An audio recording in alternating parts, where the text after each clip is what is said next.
Minasan! Konnichiwa! Jasmin Gendron ici en direct du Japon! Comment ça va? Je suis content de vous parler aujourd'hui parce que je voulais vous dire à quel point je suis content du résultat que j'ai obtenu avec ma dernière vidéo.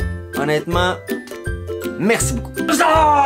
Donc cette semaine, je me suis tapé un petit périple de 2 jours sur Tokyo pour aller faire de la photographie. Et puisque je pense toujours à vous autres, eh bien, je vous ai préparé un petit montage pour vous présenter ces 2 jours de voyage. Regardez ça, on se reparle très bientôt. Ha!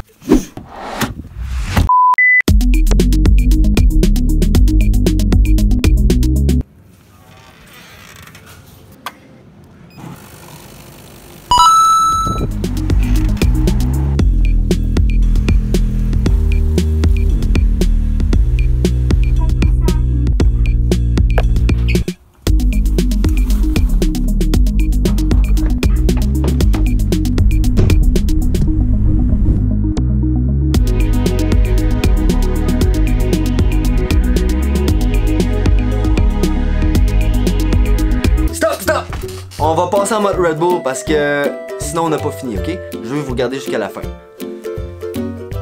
Go! Donc après 2 heures de train, j'arrive à Asakusa. Puis comme ce mec-là, j'arrive un peu raqué. Fait que je me dis que ça serait pas pire de m'asseoir un peu et de parler tout seul avec ma caméra. Why not? Jusqu'à ce que je me botte le cul et décide de partir à la chasse aux photos de gens qui portent des kimonos. Bref, la mission principale de mon périple. J'accoste mes premiers sujets, tout va bien. J'en accoste d'autres et ça continue comme ça pendant plusieurs heures. Jusqu'à ce que finalement je doive quitter pour aller rejoindre des potes à Ginza. Là où tout coûte cher. J'arrive un peu trop tôt, fait que je me dis que je vais aller me reposer un petit peu au parc Hibiya. Pas très loin. Une fois sur place, il y a des Quarkis Gloka, des Keyaki, puis des Osmantis et des Sifolfolis. Bref, on s'en calisse, alors je monte un peu plus haut et finalement j'observe ce magnifique endroit situé en plein centre-ville de Tokyo. Je trouve un banc de parc et je le suis pour pas avoir l'air de quelqu'un qui a pissé dans ses culottes. Et hop! Surprise! En passant au Japon, t'as le droit de boire de la boisson n'importe où. Une fois bien hydraté, j'observe le parc, mais cette fois-ci d'en bas, et je me casse rejoindre mes potes pour finalement me retrouver dans un bar avec la musique country.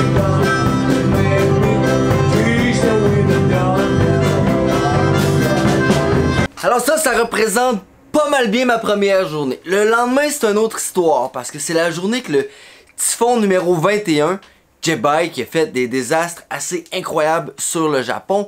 C'est la journée que le typhon est arrivé. Donc moi, à Tokyo, comme un épais, je l'ai attendu toute la journée et puis finalement...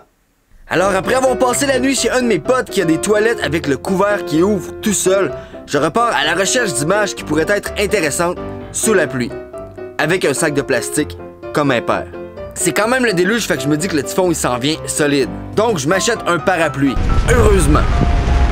Malgré le déluge, je décide de reprendre la ligne de train Ginza pour retourner faire un peu de photos à Asakusa.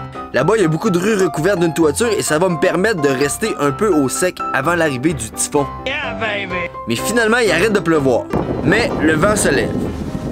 Honnêtement, les oiseaux commencent à paniquer tellement que le vent se lève. En fait, les oiseaux, ils ont juste faim. Mais là, je sentais que le typhon s'en venait vraiment, fait que je me suis dit que je devrais aller un petit peu plus proche de la baie de Tokyo pour mieux vivre la tempête. Direction Tennozu Isle en monorail. Une fois rendu sur place, je réalise que j'ai déjà vu des journées ensoleillées pas mal pires que ce typhon-là.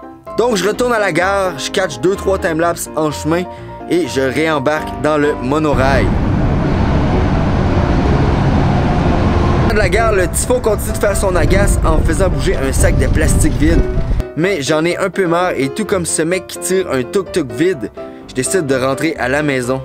La journée finit avec un poulet frit coréen, une bière froide et une salade molle. La semaine passée, vous avez été nombreux à vous abonner à ma chaîne et ça c'est très cool. Il est toujours pas trop tard pour le faire. Et on se dit à la semaine prochaine. Merci d'avoir écouté cette histoire jusqu'à la fin. Domo! N'oublie pas de cliquer sur le pouce en l'air. Ciao!